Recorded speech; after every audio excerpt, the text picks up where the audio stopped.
మహాకుంభ్ చెప్పినా కదా, ఖచ్చితంగా దాని మీద మనం మాట్లాడింది ముంగట్టుకోవాలని అంటే ఒక జిందగీ అధూరా ఉంటుంది, దినం అధూరా ఉంటుంది. మహాకుంభ్ 144 సంవత్సరాల తర్వాత వచ్చే ప్రతి మహాకుంభ్. అసలు ఇప్పుడు మనం ఎంత పుణ్యాత్ములం అని చెప్పి ఎన్నోసార్లు మనం మాట్లాడుకున్నాం. ఒక ఏన్షియంట్ సైన్స్ మహాకుంభ్ వెనకాల ఉన్నది, దాన్ని నడిపిస్తున్నది అని చెప్పి మనం ఎన్నోసార్లు మాట్లాడుకున్నాం. ఇన్ఫ్యాక్ట్ చిత్రగుప్తులు దాని మీద ఒక పెద్దగా నాకు తెలిసి డీటెయిల్డ్ అనాలిసిస్ చేసినాం.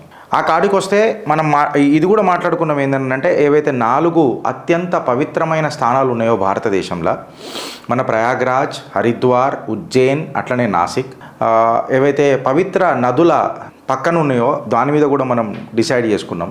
ఇక్కడ ఒక జియోమాగ్నెటిక్ ఎనర్జీ అనేది ప్రివేల్ అవుతుంది అని చెప్పి మనం చాలాసార్లు మాట్లాడినాం.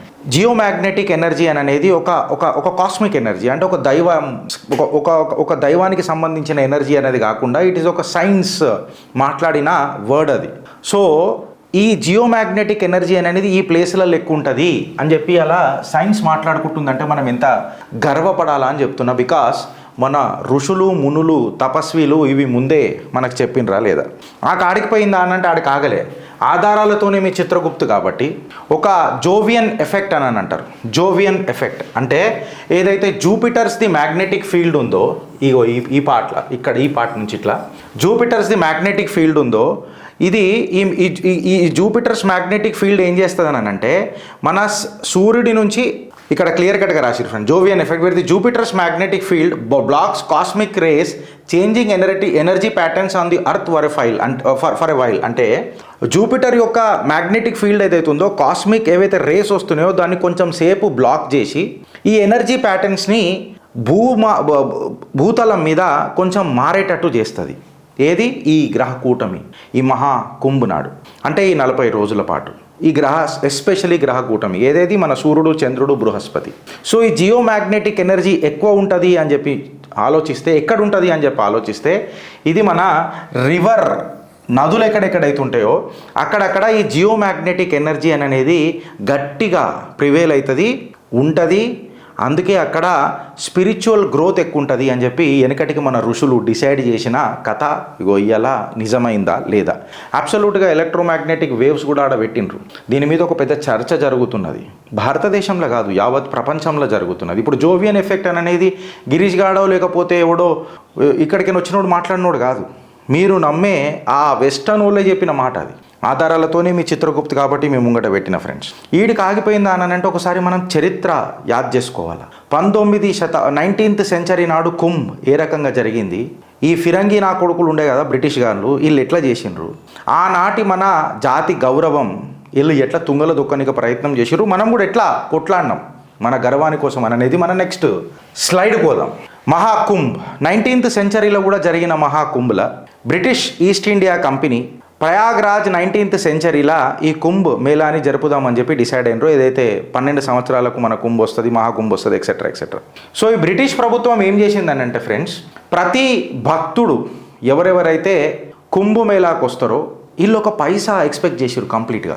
అరే ఏంద్రాబాయ్ వీళ్ళు ఎక్కడికైనా వస్తున్నారు, ఎంతమంది వస్తున్నారు, కోట్ల జనాభాలలో వస్తున్నారు, లక్షల జనాభాలు వస్తున్నారు. ఇదంతా మనం కరెక్ట్గా చూసుకుంటే మనకు ఒక రూపాయి పైసా వస్తుంది. బిచ్చపోలు కదా ఈ బ్రిటిష్ నా కొడుకులు, ప్రతి దాంట్లో పుకట్ల పినాయిల్ తాగే రకాలు వీళ్ళు. సో ఇక పీతిల ప్యాలాలు వెళ్ళుకునేటోళ్ళకు మనం ఎక్కువ ఏం చెప్తాం, ఈ బ్రిటిష్ గారు గదే ఉన్నది. అందుకే ఇవాళ బతికేమైంది, దొంగలించిన జ్యువెలరీలు ఆ ఎలిజబెత్ రానేసుకొని విక్టోరియా అని చెప్పి ఓ పెద్ద ఇంత బుక్ పెట్టుకొని మాట్లాడతారు. తోలు ఎర్రగుంట అయిపోతా, అది మనసు తెల్లగా ఉండొద్దు. ఇవాళ నేను ఈ ముచ్చట ఎందుకు మాట్లాడుతున్నా అని చెప్పి మాట్లాడితే, ఇవాళ ఆనాటి బ్రిటిష్ మన సనాతన సంతానం మీద, సనాతన బంధువుల మీద ₹1 ట్యాక్స్ వేసిందా లేదా? ప్రతి భక్తుడి మీద ₹1 ట్యాక్స్ వేసింది. అప్పుడు యావరేజ్ ఇన్కమ్ ఒక మనిషిది ఎంత ఉండేరా భయ్ అని చెప్పి చూస్తే, ఒక యావరేజ్ మనిషి ఇన్కము ₹10 నుంచి ₹8 మట్టుకుండే. దానికి వీళ్ళు ₹1 వేసి పడేసి. అంటే ఇక మీరు ఇమాజిన్ చేయండి, మన సనాతన బంధువులను ఈ బ్రిటిష్ వాళ్ళు ఎంత లూటీ చేసిరు అన్నది మేము ముంగట పెడుతున్నా. ఈడికి ఆగిపోయిందా అంటే ఈడికి ఆగిపోలే. 1857 సంవత్సరంలో Prayagwal Brahmins the Kumbh taxes angered. ఏమైందనంటే ఏదైతే ₹1 ట్యాక్స్ ఏదైతే వేసిర్రో 1857లో మహాకుంభ్ జరుగుతున్నప్పుడు, అప్పుడు ఇది కొంతమందికి ఇరిటేషన్ కలిగించింది. ఏంద్రాబాయి లొల్లి అని చెప్పి ఒక ఏమంటారు ప్రొటెస్ట్ స్టార్ట్ అయింది. స్టార్ట్ అయిన తర్వాత క్రిస్టియన్ మిషనరీల మీద ఒక భీకరమైన దాడి, హిందూ డివోటీలు కూడా ఎక్సెట్రా ఫ్యూయల్ గానికే ఇది ఆట మొదలైంది. కరెక్ట్గా చెప్పాలా అని చెప్పినానంటే, although they could not participate in the war themselves, they gave shelter to the revolutionaries like Rani Lakshmibai. వాళ్ళు భక్తులు డైరెక్ట్గా యుద్ధంలో పార్టిసిపేట్ చేయలేక రాణి లక్ష్మీబాయి లాంటి వీర నారీమణులకు శరణమిచ్చి పోరాడే ఒక ఉత్సాహాన్ని ఇచ్చిండ్రు ఆనాటి సనాతన భక్తులు. ప్రయాగ్రాజ్ సాక్షిగా 1870 కుంభుకి చాలామంది వచ్చి తలనీలాలు ఇస్తుండే. తలనీలాలు ఇస్తే వీళ్ళు దాని మీద కూడా ట్యాక్స్ వేయడానికి ప్రయత్నం ఏం చేసిరు, బరాబర్ వేసిరు కూడా బరాలు. అయితే సుమారు 1870 సుమారు 3000 మంది బార్బర్లు, అంటే మన తలనీలాలు కట్ చేసే మన ఏమంటారు మంగళి సామాజిక వర్గానికి చెందిన వాళ్ళు 3000 మంది ఆనాడు కుంభులో పార్టిసిపేట్ అయ్యారంట. వీళ్ళ మీద ప్రతి కుంభ అయిపోయేదాకా ప్రతి మంగళి సామాజిక వర్గానికి చెందిన వ్యక్తి 4 రూపాయల ట్యాక్స్ ఖచ్చితంగా కట్టాలట. 4 రూపాయల ట్యాక్స్ కట్టాలట. అయితే ఎన్ని సెంటర్లు పెట్టిరు? కంప్లీట్గా 3000 సెంటర్లు పెట్టిండ్రు. 3000 సెంటర్లు పెట్టి బ్రిటిష్ నా కొడుకులు ఎంత సంపాదించారంటే ఆనాడు 42,000 రూపాయలు సంపాదించారు. ప్రతి మంగళి సామాజిక వర్గం మనిషి దగ్గర 4 రూపాయల ట్యాక్స్ 3000 సెంటర్లు పెట్టి 42,000 1870 సంపాదించిండ్రు అని అంటే ఆనాడు భారతదేశ ఆర్థిక వ్యవస్థను వీళ్ళు ఎంత లూటి చేసిర్రు ఈ చిల్లర నా కొడుకులు అనేది ఒకసారి మీరు ఆలోచించు. నీ భారత్ ఎంత ఆనాడే సంపన్నమైన దేశం అని అనేది ఒకసారి నువ్వు ఆలోచించు. ఇవాళ 25వ సెంచరీ దగ్గరకు వచ్చినప్పుడు మనం మాట్లాడితే కుంభమేళా అని అనేది కంప్లీట్గా నేషనలిస్ట్లకు చేతిలోకి వెళ్ళిపోయింది. 20th సెంచరీలో mela has become a major place for the nationalist. 1918లో మహాత్మా గాంధీ కుంభమేళాకు వచ్చి గంగాల స్నానం ఆచరించారు. British administration was worried about this. Gandhi garu వచ్చి గంగా స్నానం చేస్తే బ్రిటిష్ వాడికి ప్రకంపనలు లేచినాయట. ఇవాళ ఏ ప్రకంపనలు ఎట్లా లేచినాయి ఆనాడు నేను సాక్షిలో లేను కాబట్టి ఇవాళ ఏ ధర్మం అనేది పక్కకు పెడితే ప్రతి భారతీయుడు ప్రతి సనాతన గుండె ఇవాళ మన కుంభమేళాకు వచ్చి దర్శనం చేసుకొని వస్తారు, గంగా స్నానం చేయడానికి వస్తారు ఆ త్రివేణి సంగమంలో. ఇవాళ ఖలిస్తానీ తీవ్రవాదులకు చెక్ పెట్టడానికే నా సోదరులు, సనాతన బంధువులు, సనాతన ధర్మాన్ని నమ్మే ఆ ఆత్మలు సిక్కులు కూడా ఇవాళ ప్రయాగరాజ్లో మనకు కనిపించారు. నేను అదే ఇక్కడ పెట్టిన. ఆ కాడికి వచ్చి ఇవాళ మనం మాట్లాడితే దేశ విదేశాల నుంచి కూడా ఒకటే మాట. రష్యా నుంచి వచ్చిన ఒక యువతి మేరా భారత్ మహాన్ అని చెప్పి మాట్లాడతాడు. ఒక యువకుడు, పాశ్చాత్య దేశంలో పుట్టిన యువకుడు, ఐ లవ్ హిందూ ధర్మ అని చెప్పి మాట్లాడతాడు. దేవుడి దేవాలకి ఇది కూడా ఇమేజ్ మంచిగా నిజమే అయిపోతే మంచిగా ఉంటుందేమో.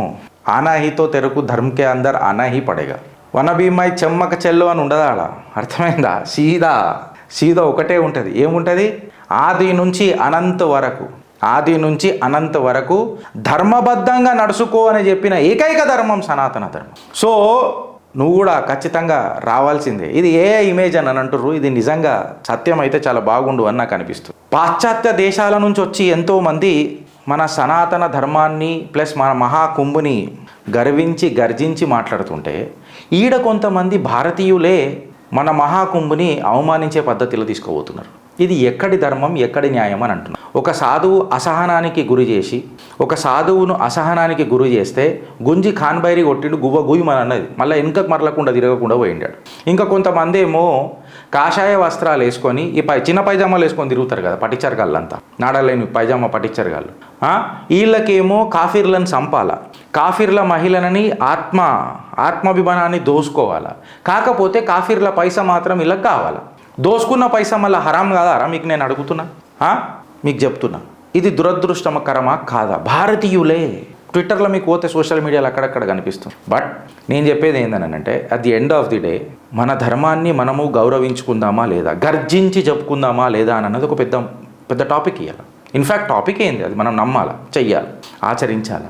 ఇది ఎందుకు నమ్మాలా గిరీష్, ఎందుకు ఆచరించాలా అని చెప్పి మాట్లాడితే మనం చాలాసార్లు నిన్న అర్ఫా కూడా ఏదో అన్నది, కన్వర్ట్ చేస్తే వాళ్ళని అరెస్ట్ చేస్తారా, యూపీ పోలీసులలో ముస్లిం అయిపోవడం పెద్ద ప్రాబ్లం అయిపోయింది కదా అని అంటే నాకు కూడా చాలామంది ఏమంటారంటే గిరీష్ కన్వర్జన్స్ బాగా అవుతున్నాయి. అయితే ఒకటి మీరు అర్థం చేసుకోవాల్సింది ఏంటని అంటే ముస్లింలు కూడా చాలామంది ముస్లిం మతాన్ని విడిచిపెట్టు హిందూ ధర్మం వైపు ఇస్తున్నారా, లేకపోతే వాళ్ళు నాస్తికులై మిగిలిపోతున్నారా, లేకపోతే వాళ్ళు ఎక్స్ ముస్లిమ్స్ల లెక్కనే ఉంటున్నారా? ఇన్ఫ్యాక్ట్ ఈ ఎక్స్ ముస్లిమ్స్లను ప్రోత్సహించనీకే కూడా కొన్ని ప్లాట్ఫామ్స్ వచ్చింది. ఎక్స్ ముస్లిం ప్లాట్ఫామ్ అని చెప్పి ఏదైతే వీళ్ళు ఫత్వాలు జారీ చేసి వాళ్ళకు టార్చర్ అనుభవించాల్సి వస్తుందో ఈ టార్చర్ నుంచి గుజరాంచనీకే వాళ్ళు కొంచెము వీళ్ళకు మద్దతు తెలుపుతున్నారు. సో ఇట్లాంటివి వచ్చినాయి. అయితే చాలా టాపిక్ ఏమొస్తుంది అంటే గిరీష్ మన పాపులేషన్ తగ్గిపోతుంది. కుంభ సాక్షిగా ఎంతమంది సనాతన ధర్మంలో కన్వర్ట్ అవుతారో, కానీ అట్లా కూడా పర్సంటేజ్ సనాతన ధర్మాన్ని పెరుగుతుంది కదా. సో నేనేమంటానంటే మంచి మాట్లాడుకుందాం, మన ధర్మం గురించి మంచి చెప్పుకుందాం, తన గొప్ప మన మన మన మన మన గొప్పతనం ఏందో నలుగురికి చెప్పుకుందాం. గర్వించేదగ్గ సాంప్రదాయం మనది, సనాతన గుండె మనది అని చెప్పి ప్రతి ఒక్కరికి చాటి చెప్పుదాం. ఇప్పుడు మన పర్సంటేజ్ పెరగాలంటే మనం పిల్లలు కనాల్సిన అవసరం లేదు, ఎస్ పిల్లలు ఇంపార్టెంటే, మన సంతానం కూడా మనకి ఇంపార్టెంటే. ధర్మం గట్టిగా నిలబడాలనంటే ఎవల్యూషనే ఆగిపోతుంది కదా. సో దానికంటే ఇంకా ఈజియెస్ట్ పద్ధతి ఏందనంటే నీ ధర్మం మంచితనం చెప్పు, నీ ధర్మంకి ఉన్న గొప్పతనం చెప్పు. అందులో ఎవడన్నా కన్వర్ట్ అయ్యి ఇప్పుడు బాగేశ్వర్ ధామ్ మహారాజ్ చేస్తున్నాడు. యదీ తుజే ఆనే కే లియే అగర్ తు తయార్ హై ఆజా, నువ్వు రావాలని అనుకుంటే నా ధర్మం వైపు వచ్చేసాయి. మహాకుంభ సాక్షిగా, త్రివేణి సంగమం సాక్షిగా ఏ డుబ్కీ లగా ఆర్ చుట్కీ బర్మే లాజికల్, టెక్నికల్, ప్రాక్టికల్, ఇంకేంద్రా నువ్వు అంటాడు కదా, లాజికల్లీ, ప్రాక్టికల్లీ, టెక్నికల్లీ ఏదో అంటాడు కదా. సంక్రాంతి మళ్ళొకసారి వస్తుంది, భోగిమంట మళ్ళీ పెట్టుకుందాం, ఆ వెచ్చదనానికి స్వాగతం పలుకుదాం, మన సనాతన ధర్మాన్ని మళ్ళా మనం వైభవంగా చూసుకుందాం. భారత్ మాతాకి జై. పర్సంటేజ్ ఏ రకంగానే పెంచవచ్చు, నువ్వు కన్వర్ట్ చేస్తే కూడా పెంచవచ్చు. అయితే వీళ్ళలాగా ఫోర్స్గా కాదు, గొప్పతనం చెప్పుకొని మనం చేద్దాం. మన తల్లులు మనల్ని పెంచినప్పుడు మన సాంప్రదాయ గొప్పతనం చెప్పిండ్రు, మన గురువులు మనకు శిక్ష నేర్పినప్పుడు రాముడి గొప్పతనం చెప్పిండ్రు, మన పురాణాల యొక్క గొప్పతనం చెప్పిండ్రు. సో ఒక తల్లిలా, ఒక గురువులా ఎవడన్నా మన సనాతన ధర్మానికి వస్తాననుకుంటే వాడికి సాదరంగా ఆదరించి ఆహ్వానం పలుకుదాం. భారత్ మాతాకి జై.